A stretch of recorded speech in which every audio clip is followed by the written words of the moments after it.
بزرگان اسلام کی جب ہم احادیث اور ان کی روایات کا مطالعہ کرتے ہیں تو انہوں نے عدل کی بہت ہی ایک جامع دو تعریفیں بیان کی ہیں۔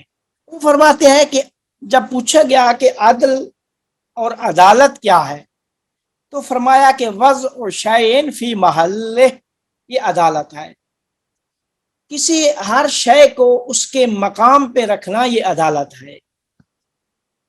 اچھا، دوسری جو اس کی پھر بعض اوقات تعریف کی گئی تو اس میں کہا گیا اعطاء کل ذی حق حقہ، ہر صاحب حق کو اس کا حق عطا کرنا یہ عدالت ہے۔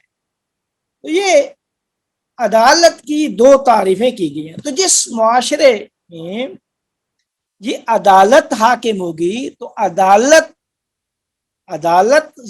خوبصورتی لے آتی ہے، عدالت خوبصورتی لے آتی ہے، لہذا وہ معاشرہ جو عادلانہ ہوگا وہ خوبصورت بھی ہوگا۔ یہ افلاطون بھی اس قسم کی ایک چیز بیان کرتے ہیں۔